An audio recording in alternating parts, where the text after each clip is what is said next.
got a way that it's a great strategy from Amro Labib, all about negotiating with suppliers. All right, so I thought, because it was such a good strategy that Amro's come up with, genius actually, I'm going to share that with you, but I'm also going to give you 4 other ways to negotiate lower prices from China. So here's the top 5 ways to negotiate prices from China. My top 5 ways to do that, okay? I should also tell you as well, here's something interesting. You currently know, of course, all about the trade war between China and America, and the fact that America's put all of these tariffs on Chinese goods. You have no doubt seen the news and seen all that. One of my suppliers on Saturday on WeChat told me to start ordering my products from their new factory in Africa. From their new factory in Africa. Think about that for a second. So, China, very smart country, all they're doing now is, because Trump is saying trade war, they're just moving their manufacturing to Africa where there's no tariffs at all. Okay, which I just think is a genius idea. Very, very smart of them to do that. So yeah, one of my suppliers on the weekend said, here's the new factory we're using, it's in Africa, so you're just going to order from there now. I'm like, all right, whatever, because I don't want tariffs either. So that's what's happening. Just as these things always happen that way, entrepreneurs find a way. And that, I think, anyway, I don't want to get into the rise of Africa. Suffice to say this, prediction from Neil. This century, so the 2000s, will be the century of China. Next century, so 2100 onwards to 2200 probably, will be the century of Africa. For sure, for sure. There's 1 million people now, Chinese people now in Africa. 1 million of them. Pretty friggin' incredible. Anyway, so let's talk about negotiating good deals. So this one, I'm going to start with Amro's because it's such a good idea. Strategy number 1. So when you're negotiating first time with your supplier and you're talking about minimum order quantities, okay? So your supplier wants to sell you as much as possible, So all you need to say to your supplier is that Amazon in Australia, because you are a new seller, has got a limit of 300 units that you can actually put into FBA, which is true. So your first few orders for FBA, you can only put 300 items in there because Amazon wants to make sure that you know what you're doing. So you can use that for your suppliers to say to them, the max I can order is 300 because Amazon will not let me put any more in. And it's 100% true. And you just say, it's Amazon's fault. And it's genius. It's so simple. It is absolutely genius. All right. So that's a really, really cool, well thought out strategy from Amro. I love that idea. Great way to negotiate. Just blame Amazon, which is true. All right, strategy number 2. Imitate and innovate. Imitate and innovate, all right? So what you want to do here is find out what products your manufacturer is really good at.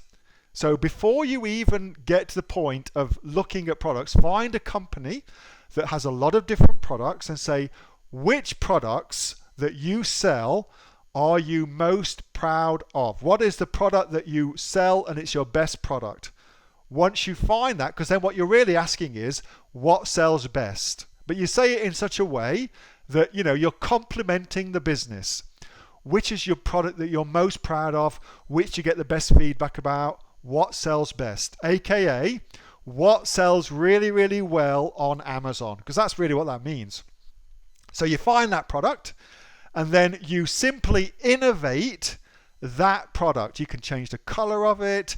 You can change some of the materials that get used on it, for instance. So you just alter their already best-selling product. That's a really cool way to get great new product ideas as well, by asking them what's going on.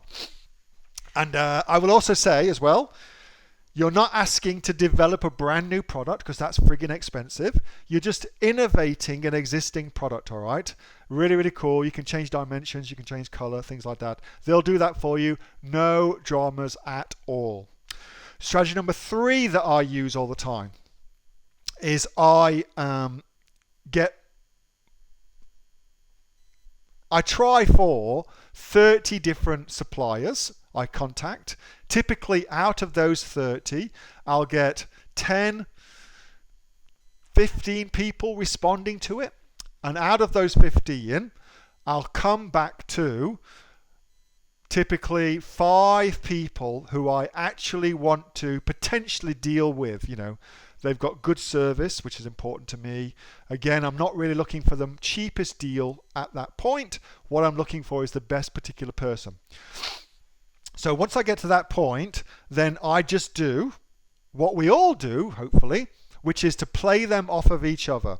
I will make sure that my product that I'm asking for, I get very, very detailed about what I want on that particular product, photograph it, say as much as possible about the particular product. So I'm comparing apples with apples, and then I send the quote that I get to the other 3 or 4 people, and I ask them to beat it.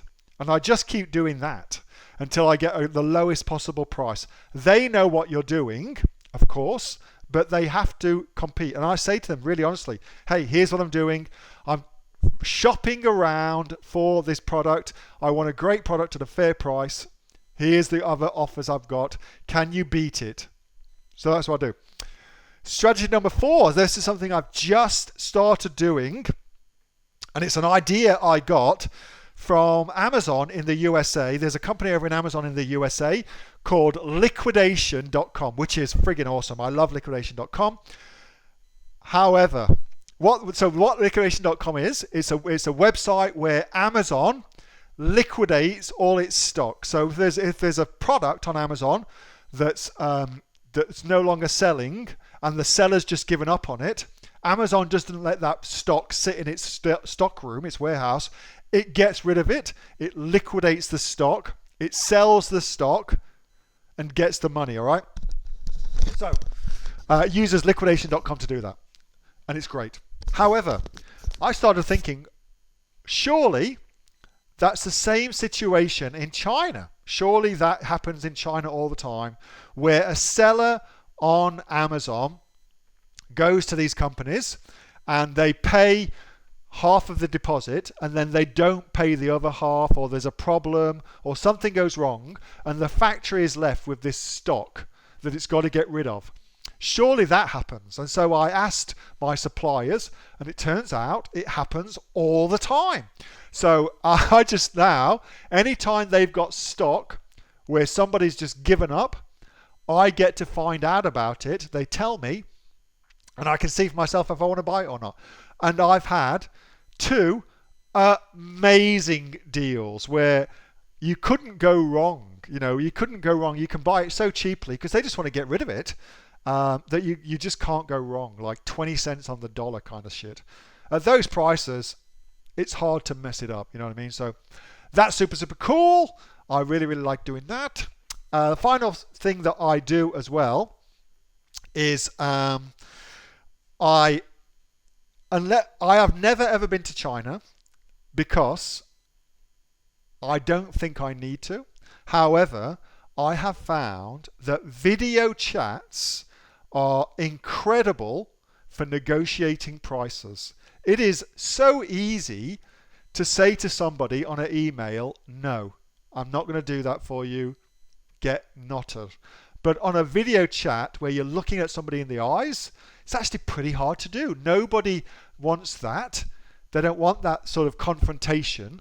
And so on a video chat, it ain't as good as being there, but I reckon it's almost as good as being there. So I've started video chatting all the time. That's what I do now. I video chat, and it's weird and it feels odd and there's a language barrier, but stuff it. I don't really care. It means that I can negotiate better prices, and so that's what I do, whether that's on WeChat or on Skype, depending on what I'm doing. I do that all the time. That's been really useful for me. And as well, because I'm kind of developing a relationship, that's how I found out about this liquidated stock at China's end rather than just in the USA. It's really cool. So that works really well too. So that's 5 ways to negotiate better prices. And a little bonus thing for you is this. Your supplier will do everything they can to win your business. And if your sole aim is to get the lowest price, then they will do everything they can to get the lowest price whilst maintaining a profit margin for themselves. Typically, what that means is the quality of the materials that they use in your products will be lower. To get you a lower price, they will simply lower the quality of materials. So, I have found it's better to look for quality at a fair price than just to try and screw them down on price, because what you end up with is shitty products. And who wants that? So, there you go. That's 5 great things. Hope you like that. Hey, thanks so much for watching that video, and I hope that you got some massive value from it. Before you go, do you live in Australia? If you do, this is for you. Would you like to learn how to sell things on Amazon here in Australia? Would you like to know what sells really well and what sells for the maximum amount of profit? Would you like to know where you can source those products from, whether that be in China or here in Australia, and how to source them so you pay bottom dollar and get maximum value for what you're doing? If you do, please subscribe to my channel and like this video, and you'll learn that and much more. It's the exact same information that people like Jeff from New South Wales have used to make $45,000 a month on Amazon, that Sue, who's from the sunny coast, has used to purchase herself a brand spankly BMW every single year as a result of her e-commerce business, and the lovely Kate from Bowral in New South Wales has used to make $32,000 a year on, a month, not a year, a month on Amazon, and indeed Anthony, who makes $15,000 a month on Amazon, selling, as he puts it, odds and sods. If you'd like to learn the exact same information that they use to maximize their profits for their Amazon businesses, subscribe to this video, like my channel, post below if you want me to teach you something. Okay, I'm out of here. Speak to you soon. Bye. Subscribe. Do it now.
Alice Barbarous. All right, so here's Alibaba, Alibaba.com, and you will be certainly familiar with Alibaba, I'm sure. All right, it's the most well-known place to source from China, and it's the one that most folks talk about as well, okay?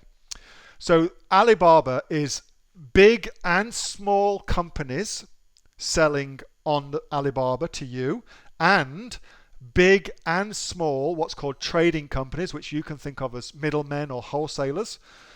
Big and small wholesalers, trading companies on Alibaba as well, okay?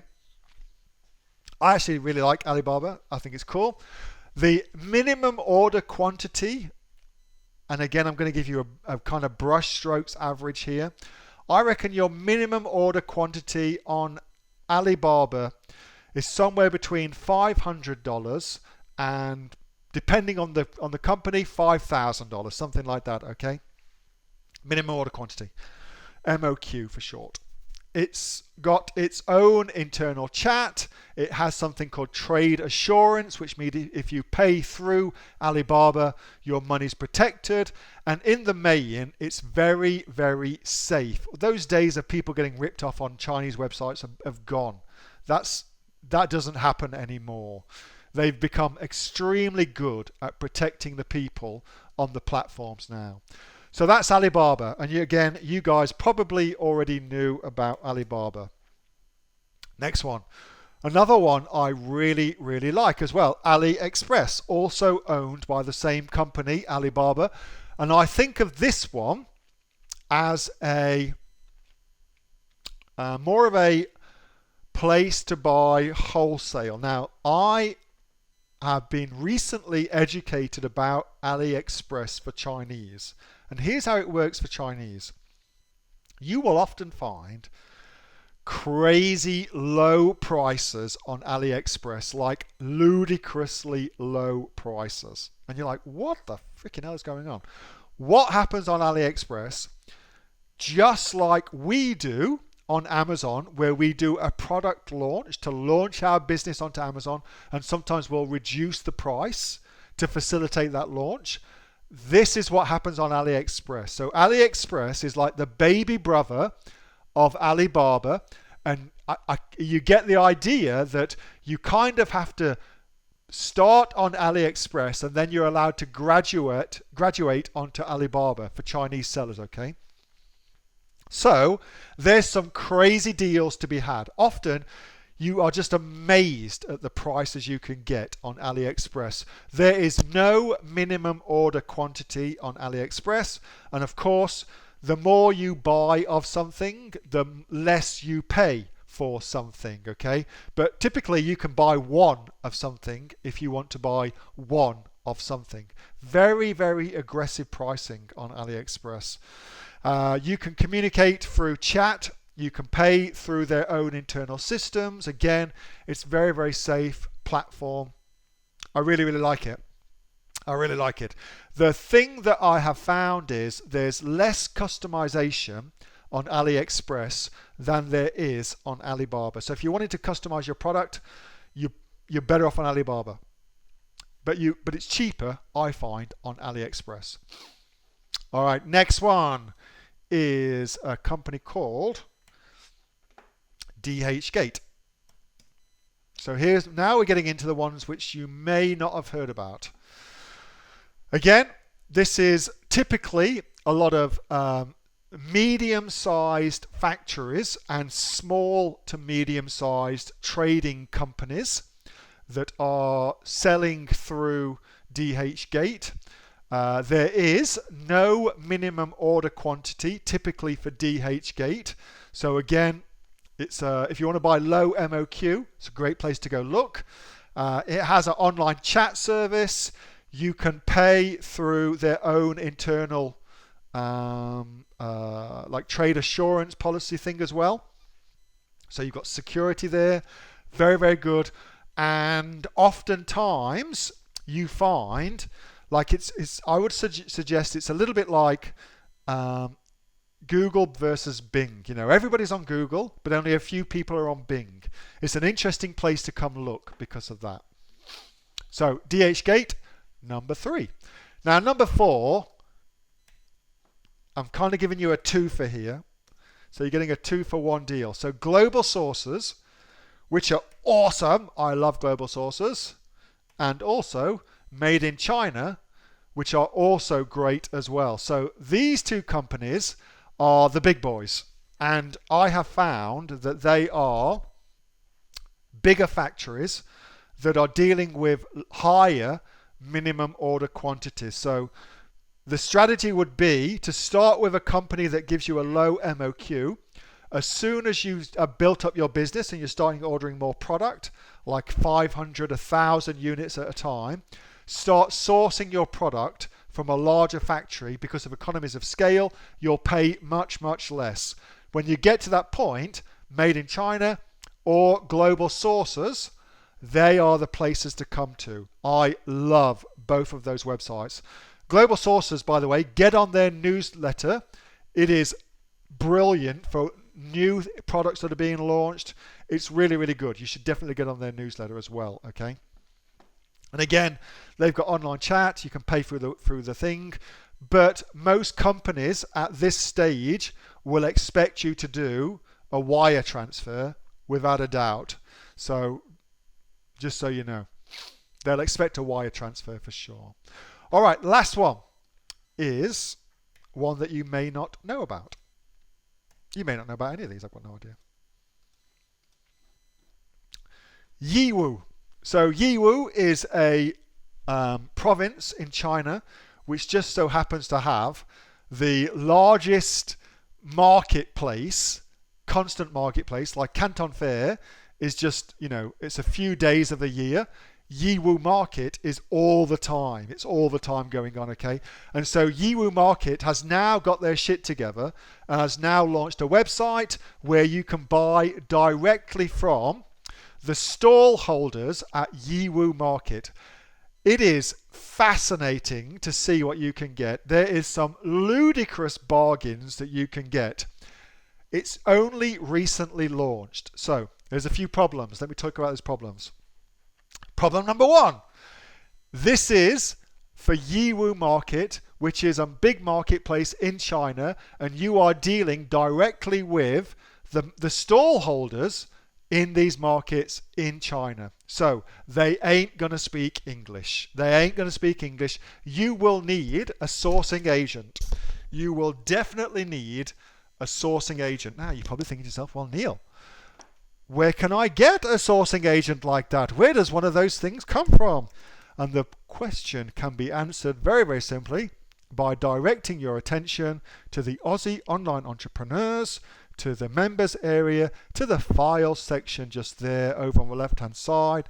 And you want to find the file that says recommended suppliers. And if you click on that little link there, you come up with that document, recommended suppliers, and you will find sourcing agents on there. Okay, so that's where you find your sourcing agents. This is great. I think you'll really, really like it. There's heaps of awesome stuff, and it's stuff that you won't find anywhere else because the Yiwu Market caters to Chinese people. It's not like Alibaba, which really doesn't really sell to Chinese people anymore. Yiwu Market is just by Chinese people for Chinese people. It's awesome. You'll love it. Now, payments.